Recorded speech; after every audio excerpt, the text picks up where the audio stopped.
Oh, dis donc.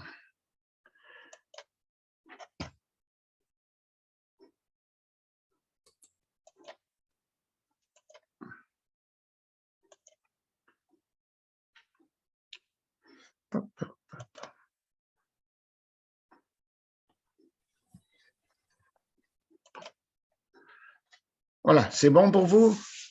Un peu trop gros. Un peu trop gros encore. Ça dépasse. Partage, portion d'écran. Ah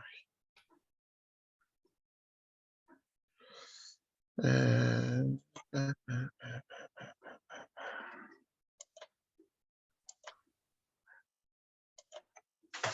Voilà, Parfait. c'est bon. OK.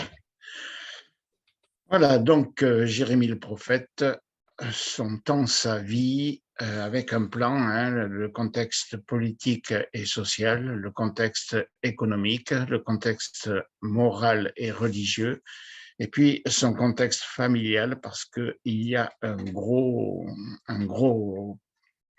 contexte là-dedans qui a conditionné vraiment toute sa vie. Donc, on va commencer par le contexte politique et social.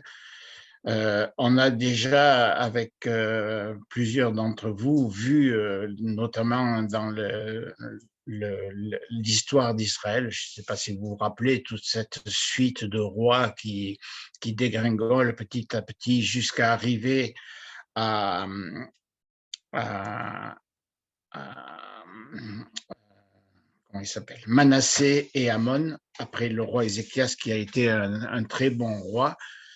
Il y a eu Manassé qui a été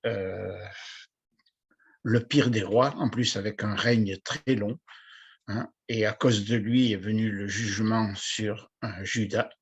Puis il y a eu son fils Amon qui a été pire. Et Jérémie arrive à ce moment-là de l'histoire, hein, quand vient le fils d'Amon, Josias, qui est un roi extraordinaire, mais qui hérite d'un royaume déjà très affaibli, très marqué par l'idolâtrie de son père et de son grand-père. Et pourtant, cet homme, Josias, ce roi, a connu son grand-père Amon pendant quelques années. Hein. Il a connu, quand il est revenu à Dieu, pendant les dernières années de sa vie, il est revenu à Dieu, il s'est humilié, et sans doute que cela a marqué ce jeune homme, cet enfant, de voir son grand-père, qui est connu pour sa méchanceté, qui revient à l'Éternel.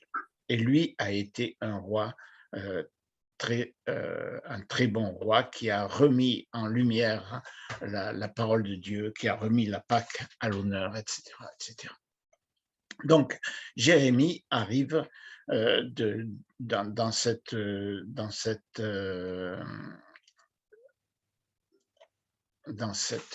ambiance-là, et il va arriver pendant le règne de Josia, qui commence à régner à 8 ans, et à 4 ans plus tard, donc à 12 ans, il commence à rechercher l'Éternel, son Dieu.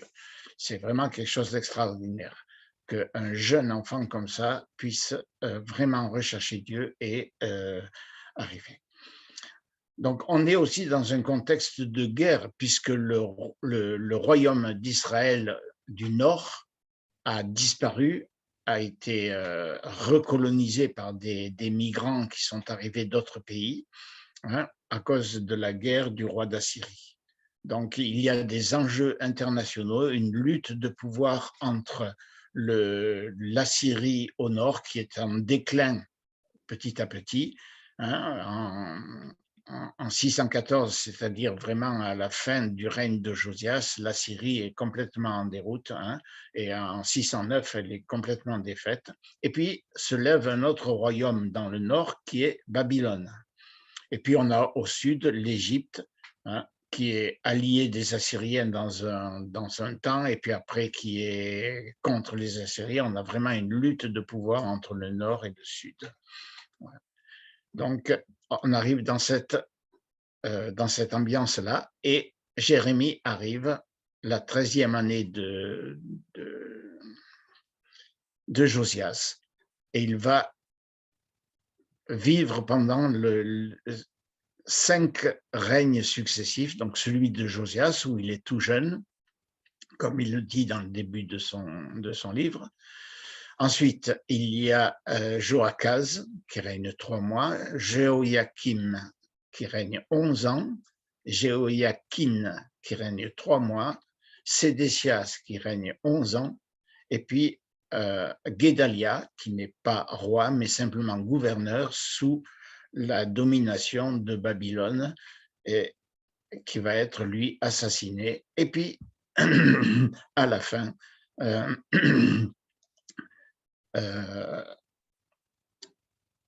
Jérémie est apparemment forcé d'être en Égypte. Donc, on a la guerre de l'Égypte contre la Syrie à la fin du règne de Josias, et on apprend dans la parole que Josias prend parti contre le roi d'Égypte, alors qu'il n'a rien à faire dans cette affaire, qu'il y a un prophète qui l'avertit qu'il ne doit pas s'occuper de ces affaires-là, que ça concerne le roi d'Assyrie et le roi d'Égypte, mais il veut quand même y aller, et il est tué dans la bataille au nord d'Israël, si je me rappelle bien, c'est à Megiddo. Voilà. Et puis, il y a d'un autre côté les Israélites mettent sur place Joachaz, et Joachaz est un roi qui prend parti plutôt pour le roi du Nord. Et les Égyptiens le poursuivent, le font prisonnier et l'emmènent en Égypte. À ce moment-là, il est dans le nord d'Israël, donc est-ce qu'il était avec son père à l'endroit où les Assyriens campent. Et puis, Joachaz est fait prisonnier, emmené en Égypte et déposé.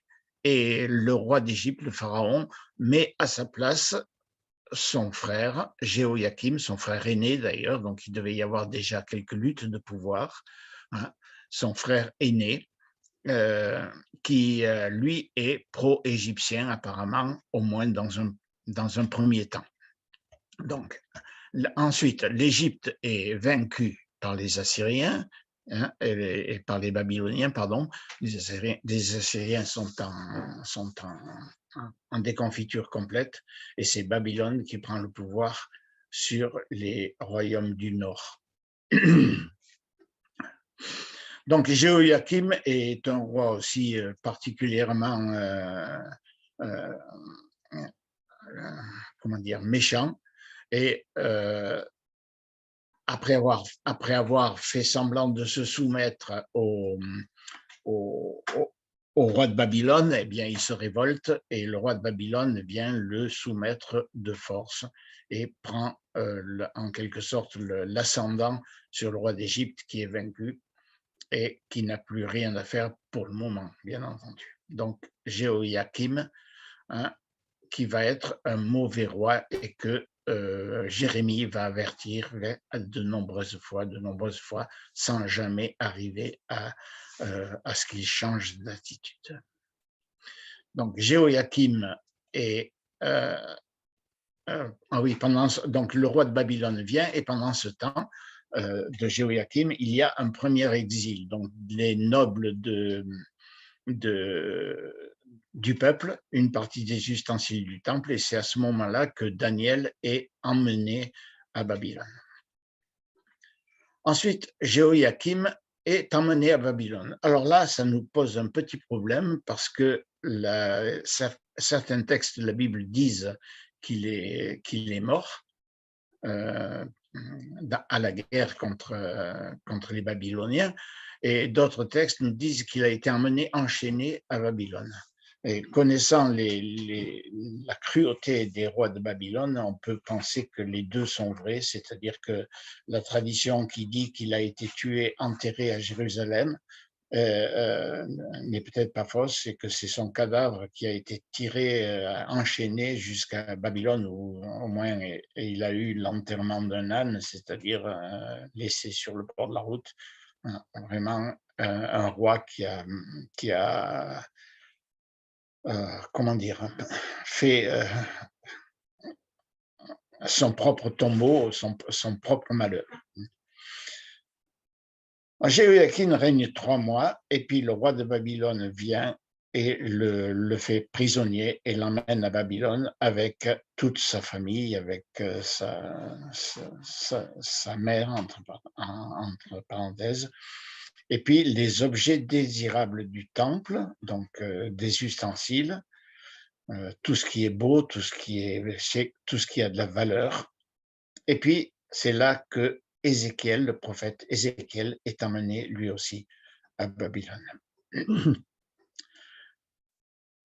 Alors, le roi de Babylone met Sédécias à la place.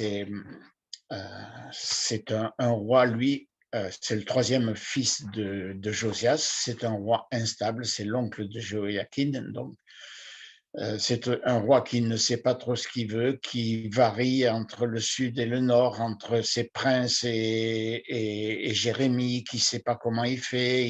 Il demande des conseils et puis il ne les suit pas. C'est vraiment un instable qui va aussi contribuer à l'exil de Juda. Et on voit qu'à ce moment-là, il y a une résurrection des Égyptiens en orange, là, l'Égypte qui veut attaquer Babylone, et Babylone qui est en train de faire le siège de Jérusalem se tourne vers l'Égypte, la renvoie dans ses frontières, et puis revient faire le siège de Jérusalem pour finalement la prendre, la brûler, et brûler tout le temple et tout ce qu'il y a à Jérusalem, et faire un exil terrible où le Sédécias aura les yeux crevés après avoir vu ses enfants égorgés devant lui. Et le 3e exil, donc tous les ustensiles et les trésors du temple et tout le peuple, à part les pauvres du pays qui restent sur place et qui vont continuer. Puis on verra que petit à petit, ils se sont intégrés avec les peuples que les Babyloniens ont amenés dans le pays. Alors là, on a vous savez que j'aime bien ce peintre-là, je ne trouve pas le nom pour le moment, hein, qui a fait beaucoup de peintures sur la parole. Et puis cette pierre qui est à Jérusalem, qui raconte l'histoire de la prise de Jérusalem. Hein. Ici, on voit Jérusalem qui brûle, tout le peuple qui est emmené jusqu'en Babylonie, en passant sans doute par d'autres villes, le croissant fertile, hein, jusqu'à Babylone qui est ici. Et cette pierre, mais vraiment, les Juifs, on le verra aussi dans Zacharie à propos des jeunes, avaient ce souvenir des moments terribles que Jérusalem avait vécu entre le siège, la prise, la destruction du temple, la destruction de la ville, et puis l'exil. Ils avaient des jeûnes réguliers tout au long de l'année pour se rappeler de ces choses. Alors, Josias, ça veut dire l'Éternel soutient ou l'Éternel donne. Donc, il est roi à 8 ans. Et à 16 ans, il cherche l'Éternel et commence la restauration du temple, le nettoyage de Jérusalem et des villes des alentours. Et c'est sous son règne que Hilkija, le grand sacrificateur, trouve un rouleau de la loi. Et à 26 ans, on retrouve ce rouleau de la loi. Et puis, Josias a vraiment un réveil. Il prend conscience de ce qu'ils ont fait contre Dieu, et puis il réinstalle la Pâque et la fête des pains sans levain. Et puis, à 39 ans, il est tué dans la guerre avec l'Égypte, une guerre qui ne le concernait pas. Et Jérémie, sans doute, est à peu près le même âge que Josias. C'est un jeune homme, hein, et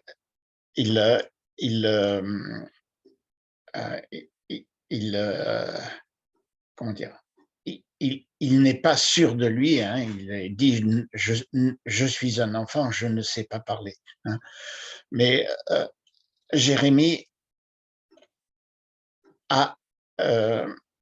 on voit qu'il a prophétisé. Hein, dans le chapitre 25 et dans le chapitre 3, on voit qu'il a prophétisé du temps de Josias. Mais pourtant, il n'est pas encore bien connu et Josias se tourne vers Hulda, la prophétesse, pour connaître la voie à suivre quand on retrouve la Torah. Hein.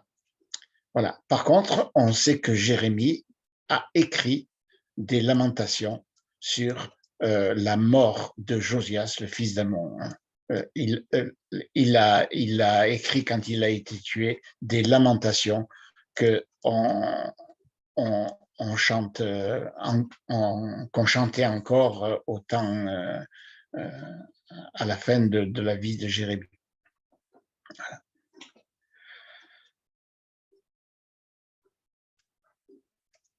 Donc Josias meurt à la guerre et on installe son fils, donc Joachaz. Joachaz, ça veut dire l'Éternel maintient. Donc il est roi à 23 ans.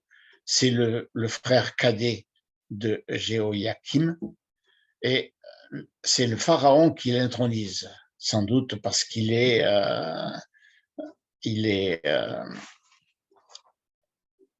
pardon, non, il est, je me trompe il est choisi comme roi et c'est le pharaon qui le prend à Ribla. Donc à Ribla de Hamath, c'est tout à fait en Syrie, au nord d'Israël, et c'est l'endroit où les Babyloniens avaient leur camp.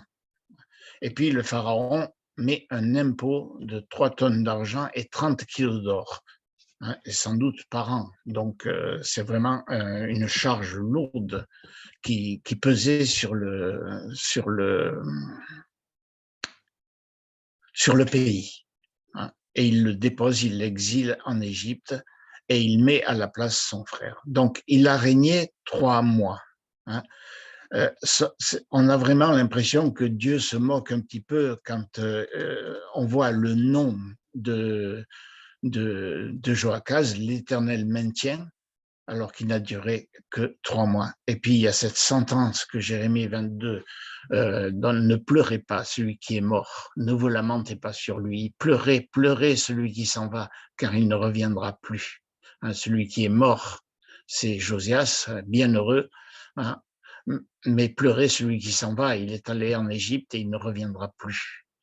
Ainsi dit l'Éternel quant à Shaloum, fils de Josias, roi de Juda, qui régna à la place de Josias son père et qui s'en est allé de ce lieu. Il n'y reviendra plus car il mourra dans le lieu où on l'a transporté et ne verra plus ce pays. L'Éternel maintient, mais l'Éternel ne l'a pas maintenu puisqu'il était infidèle. Ensuite, on a Eliakim, qui est renommé Jéhoïakim, ça veut dire l'Éternel suscite. Mais ce n'est pas l'Éternel qui l'a suscité, il est mis en place par le Pharaon, hein, par celui qu'il soutient. Et c'est vraiment un roi que Jérémie dénonce pour sa méchanceté, le gain malhonnête, le sang innocent, l'oppression, la violence. C'est lui qui veut se saisir de Jérémie, qui veut le tuer. Hein. Il a tué un autre prophète qui s'appelait Uri, et qui dénonçait les mêmes choses qu'on ne connaît pas autrement. Hein. Au chapitre 26, c'est marqué. Mais l'Éternel les a cachés. Il a caché Jérémie et Baruch, son secrétaire. Donc, Nebuchadnezzar ne supporte pas que le pharaon ait pris ce sur quoi il avait des espoirs avec Joachaz, et il vient faire la guerre et déporte, comme on l'a vu tout à l'heure, une partie du peuple, les ustensiles. Voilà. Mais le roi, donc Jéhoïakim ou Eliakim, continue à comploter. La Bible nous dit que Dieu envoie les voisins contre lui, hein, mais il continue à faire le mal, il s'oppose à Jérémie. C'est lui qui brûle l'écrit que les sacrificateurs lui lisent, que les scribes lui lisent. Il brûle ce que Jérémie a écrit, hein, et il veut se débarrasser d'eux. Jérémie 22, verset 17, « Tes yeux et ton cœur ne sont qu'à ton gain déshonnête et au sang innocent pour le répandre, et à l'oppression et à la violence pour les faire. » Ouais. Alors, là, pour lui, comme je l'ai dit tout à l'heure, on ne sait pas exactement quelle a été sa fin. Hein. Il y a deux possibilités, mais de toute façon, hein, c'est pourquoi, ainsi dit l'Éternel, quant à Jéhoïakim, fils de Josias, roi de Juda, on ne se lamentera pas sur lui. Hélas mon frère, hélas ma sœur, on ne se lamentera pas sur lui, hélas Seigneur, et hélas sa gloire. Il sera enseveli de l'ensevelissement d'un âne, traîné et jeté hors des murs de Jérusalem. Et on met à la place son fils Jéconias, ou bien Konia, ou bien Jéhoïakin. Il y a ces trois noms qui sont marqués. Et Jéconias ou Jéhoïakim, ça veut dire l'Éternel établi. Et on voit qu'il n'est pas meilleur que son père, et comme il subit la guerre contre Nebuchadnezzar, et comme le royaume est déjà très affaibli, il se rend avec ses parents et il est déporté avec un deuxième contingent de Juifs. Hein, voilà. Et Ézéchiel à ce moment-là, si je ne me trompe pas. Si son jugement est sévère, on voit à la fin des chroniques qu'il est l'objet de la grâce de Dieu, hein, et libéré de la prison où il croupissait depuis des années, et il est nourri et accueilli dans la maison du roi de Babylone, mais il reste là-bas jusqu'à sa mort. Et puis il y a vraiment un jugement terrible qui vient sur lui, hein, cet homme Konia. Est-il un vase d'argile méprisé, mis en pièces, un ustensile auquel on n'a point de plaisir? Pourquoi ont-ils été jetés loin, lui et sa postérité, lancés dans un pays qu'ils ne connaissent point? Terre, terre, terre, écoute la parole de l'Éternel. Ainsi dit l'Éternel, inscrivez cet homme comme privé d'enfant, comme un homme qui ne prospérera pas pendant ses jours, car de sa semence, nul ne prospérera, assis sur le trône de David ou dominant encore en Juda. C'est-à-dire que l'héritier légitime du trône de David est disqualifié. Et je ne sais pas si vous vous rappelez ce qu'on avait vu dans l'histoire des rois, comment Dieu a réalisé sa promesse sans varier son jugement. C'est-à-dire qu'il y a un descendant officiel de Konia, de Jéconias, qui s'appelle Joseph, qui s'est marié avec la descendante des rois d'Israël, des rois de Juda, qui s'appelle Marie. Et c'est par une femme, sans doute, soit par un mariage. C'est ce qu'on trouve dans les deux généalogies du Seigneur, dans Matthieu et dans Luc. on voit deux généalogies différentes, mais Dieu accomplit à la fois sa promesse pour David, c'est-à-dire que c'est un descendant de David qui régnera, et à la fois il accomplit son jugement sur Jéconias, puisque ce n'est pas un de ses descendants qui dominera encore sur Juda. L'Éternel établit, non, l'Éternel, quand il a été établi, non pas par l'Éternel, mais par son peuple, eh bien, comme il n'est pas meilleur de son père, eh l'Éternel ne l'a gardé que 3 mois et 10 jours comme roi sur la terre. Il n'a pas été établi, malgré son nom. Ensuite, on a Mattania, qui veut dire don de l'Éternel. Son nom est changé en l'Éternel et justice, Sédécias, et on voit justement qu'il n'est absolument pas dans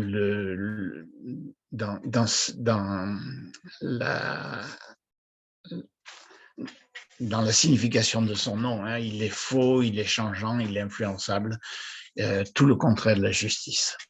Et après avoir fait la promesse devant Dieu, devant l'Éternel, devant le roi de Babylone, qu'il serait fidèle, eh bien, il se révolte contre les Chaldéens. Et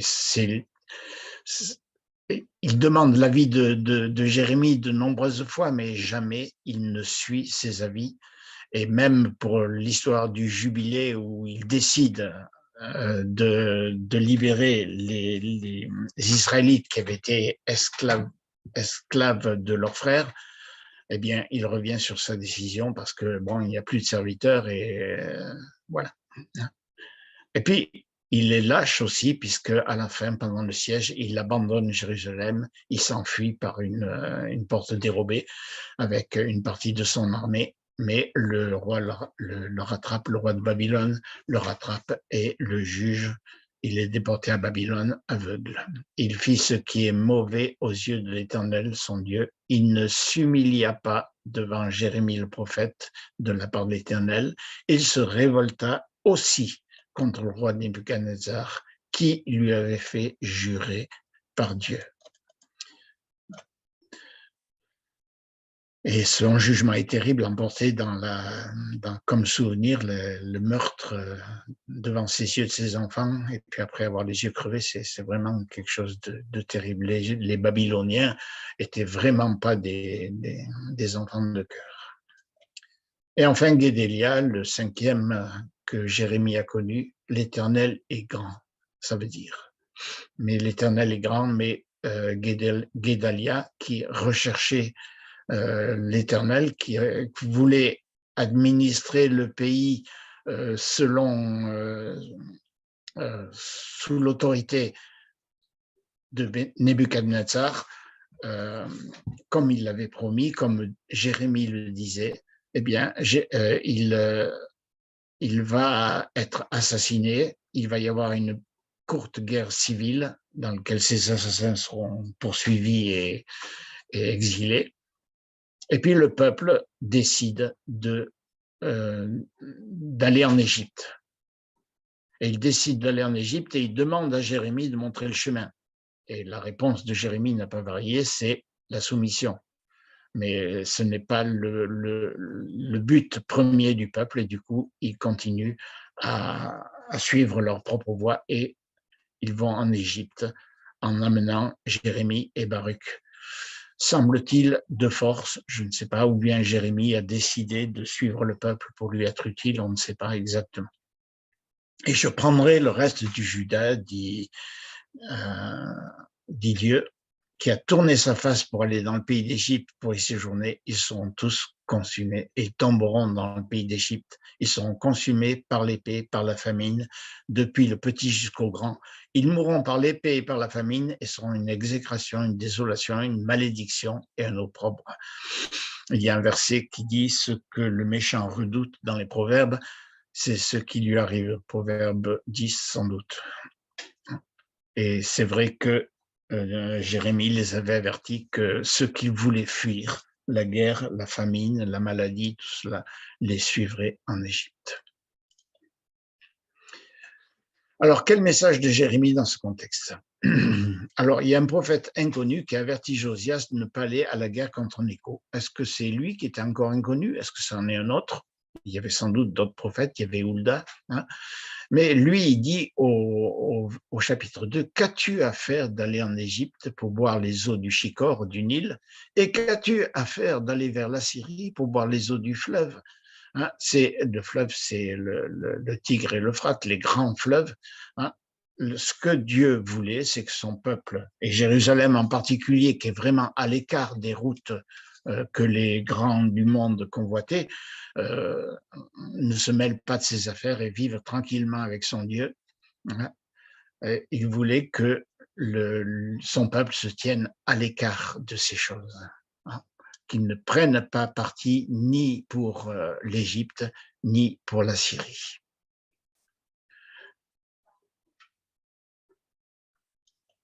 Son fils Joachaz prend parti pour Babylone.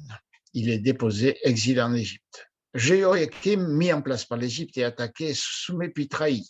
Jéhoïakin est déposé, exilé. Sédéchias hésite et prend contact des deux côtés, fait un serment puis le trahit.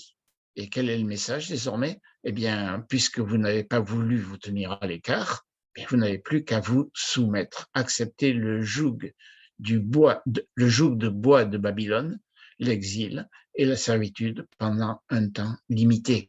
Soumettez-vous, c'est son deuxième message. Puisque vous n'avez pas écouté le premier, voici le deuxième. Alors, puisque à propos de ce roi, c'est quand même un avertissement que Jérémie a vu. Hein, il voit comme une chaudière bouillante, c'est-à-dire pas quelque chose de particulièrement doux, mais et du coup, Jérémie devient un traître puisque pour les pro-égyptiens, il a pris parti pour Babylone. Pour les indépendantistes, c'est un collabo. Hein. Donc, il a tout le monde contre lui. Hein. Les pro-égyptiens, il n'y a que les pro-babyloniens peut-être qui le soutiennent un peu, mais Judas, son roi, son peuple, personne ne veut écouter et continue à se révolter au prix de la destruction totale du peuple. Le contexte économique. Alors d'abord, l'injustice.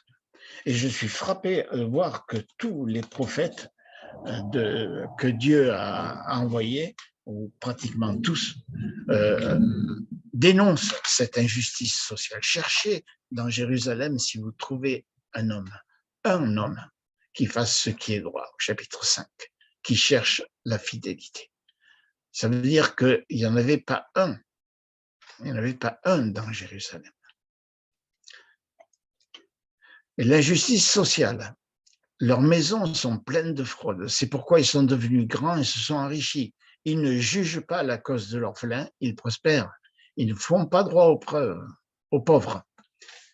Ainsi dit l'Éternel, pratiquez le jugement et la justice et délivrez la main de l'oppresseur à celui qui est pillé. N'opprimez pas, ne violentez pas l'étranger, l'orphelin et la veuve. Ne versez pas le sang innocent dans ce lieu. Pas un homme droit, des riches qui oppriment leurs concitoyens, et particulièrement, comme on l'a vu tout à l'heure, le roi Jéhoïakim. Les pauvres du peuple mis sous esclavage et non libérés au bout de 7 ans, comme la loi le disait. Et puis enfin, la sécheresse, la famine. Une sécheresse terrible. Hein. Les ondées ont été retenues. Il n'y a pas eu de pluie de la dernière saison. Il n'y a pas de raisin sur la vigne, pas de figues, la feuille est flétrie. Ils ont semé du fourment, ils moissonnent des épines. Voilà. Soyez confus du rapport de vos champs à cause de l'ardeur, de la colère de l'Éternel. Et Dieu dit, c'est à cause de Manassé, donc le grand-père, à cause de Manassé pour ce qu'il a fait dans Jérusalem. Mais ses petits-enfants n'ont pas fait mieux. Et surtout, un verdict définitif. Hein, c'est maintenant, ce n'est plus la peine d'intercéder pour ce peuple.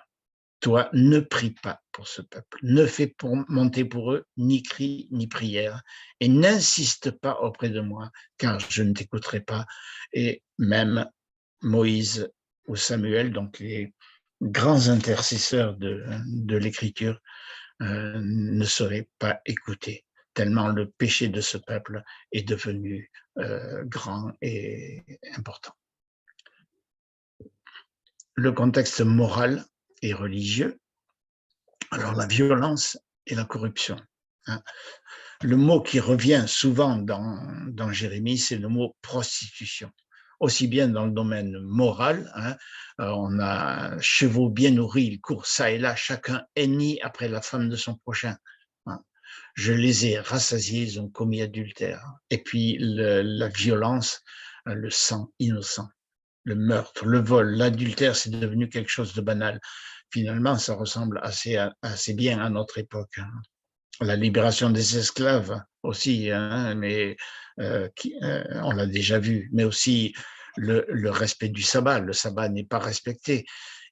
Pourtant, Jérémie dit, si vous m'écoutez, pour ne pas faire passer de fardeau par les portes de la ville le jour du sabbat, pour sanctifier le jour du sabbat, etc., etc. Alors, si vous n'écoutez pas, alors j'allumerai un feu à l'intérieur, dans ces portes, il dévorera les palais. Le sabbat n'est plus respecté. Et les premiers à se prostituer de cette façon, ce sont les prêtres, les sacrificateurs, les prophètes qui sont des menteurs et qui dominent. Hein. Voilà, une chose étonnante et horrible est arrivée dans le pays. Les prophètes prophétisent avec mensonge, les sacrificateurs dominent par leurs moyens et mon peuple l'aime ainsi. Que ferez-vous à la fin? C'est vraiment les dirigeants qui ont instauré ce régime. Et voilà le contexte dans lequel vit Jérémie et dans lequel il a grandi et vécu. Le contexte familial, c'est très important. Donc, Jérémie est un sacrificateur, donc un descendant d'Aaron. Et sa famille joue sans doute un rôle important. Il est le fils de Hilkija. Et Hilkija, on ne sait pas si c'est le même, mais c'est possible. C'est celui qui a retrouvé dans le temple la parole, le rouleau de la parole de Dieu et qui l'a fait transmettre au roi Josias. Donc, est-ce que c'est lui ou un autre Hilkija? Ça, je n'en sais rien. Hein? Mais Jérémie est un sacrificateur. Hein? Hilkija est appelé un prince de la maison de Dieu. Voilà, donc si c'est ça, Jérémie ferait partie d'une famille importante. Et on comprend mieux la colère de ses proches quand il commence à s'opposer au pouvoir,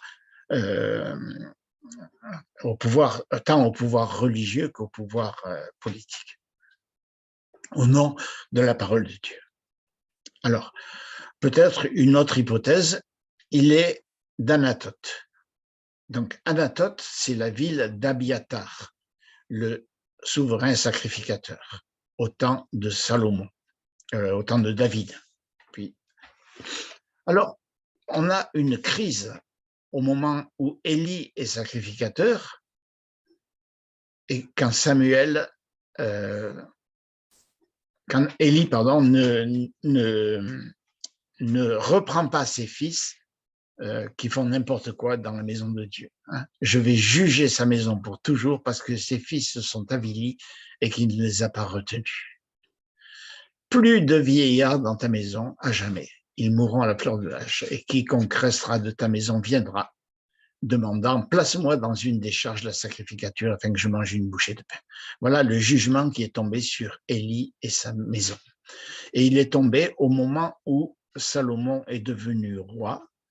Abiathar était encore un descendant d'Élie et il a pris parti pour Adonijah et Salomon l'a jugé. À ce moment-là, Salomon chassa Abiathar de la sacrificature de l'Éternel pour accomplir la parole qu'il prononça au sujet d'Élie. Il lui dit « Va dans tes champs à Anathoth, car tu es digne de mort. Donc, Jérémie fait partie de cette communauté d'Anatote sur laquelle est tombé un jugement. Et pourtant, ils sont encore là. Il y a eu des gens fidèles dans cette famille où on voit la grâce du Seigneur qui continue à exercer une fonction. Ils font partie de ceux qui ont peut-être dit place-moi dans une des charges de la sacrificature afin que je mange une bouchée de pain. Et Dieu répond à la fidélité. Et en plus, Anatote devait avoir une mauvaise image et ses habitants aussi, sans doute. Donc Jérémie, fils de Hilkia, d'entre les sacrificateurs qui étaient Anatote dans le pays de Benjamin. Alors, Hilkia, ça veut dire l'Éternel est ma part. Jérémie, l'Éternel haut ou élèvera. Et Anatote, ça veut dire réponse, exaucement. C'est vraiment des noms magnifiques et pourtant ils sont associés à un jugement. Anatote se trouve à la limite est des monts de Juda et à la limite du désert de Juda. C'est-à-dire que c'est un endroit où il n'y a pas de pluie. C'est sur le versant est, donc toutes les pluies tombent sur le versant ouest, et c'est un pays où la culture est difficile et on a sans doute il y avait plus d'élevage que de culture. Hein. Alors, Anatote existe toujours, ça s'appelle maintenant Anata, et puis il y a un torrent permanent qui va vers Jéricho, c'est le Prat. Et là, on comprend mieux l'histoire de la ceinture de Jérémie, qu'il a cachée dans le Prat, et non pas dans l'Euphrate comme le traduisent la plupart des traducteurs. Hein, il n'est pas allé jusqu'en Euphrate, jusqu'en Babylonie pour planquer sa ceinture, mais il avait chez lui, dans le canyon de Ein Prat, il y a un parc naturel avec beaucoup d'eau. Hein, et un climat tropical humide, on comprend que dans cet endroit-là, sa ceinture de lin est pourrie assez vite. Et dans ce pays d'élevage, on se demande pourquoi Jérémie hérite d'un champ. Hein, on y reviendra. Hein. Anatote, c'était un lieu où les gens étaient un peu méprisés, donc on a vu, mais Jérémie n'a pas la cote non plus dans son propre village. Hein. On le voit au chapitre 11, hein, que les gens de son village ne l'aimaient pas. C'est pourquoi ainsi dit l'Éternel touchant les hommes d'Anatote qui cherchent ta vie. Hein. Ils cherchent ta vie. Et puis, même dans sa famille, il y a de l'opposition. Hein. Ne les crois point, même s'ils te disent des bonnes paroles. Ils agissent perfidement envers toi. Ils ont crié après toi à plein gosier. Voilà. Donc, Anatote, réponse exaucement, eh bien, il y a un hic là-dedans. Hein, comme dans le nom de Jérémie, l'Éternel élèvera, oui, il élèvera, mais pas de la façon peut-être dont son père l'avait nommé au départ. Peut-être que son père rêvait qu'il soit souverain sacrificateur, mais Dieu a un autre chemin pour Jérémie. Alors, est-ce que Jérémie a gardé rancœur? Eh bien, on est au moment du siège de Jérusalem. Et puis, le pharaon revient, on en a parlé tout à l'heure, revient un peu avec son armée pour faire la guerre à Babylone, et l'armée des Chaldéens se retire de Jérusalem, et va les combattre, les vainc, les repousse dans ses frontières. Et puis Jérémie en profite pour aller à Anathoth pour avoir de là sa part. Donc, il a une part, il a un héritage à Anathoth. Mais il est fait prisonnier, on le condamne comme traître.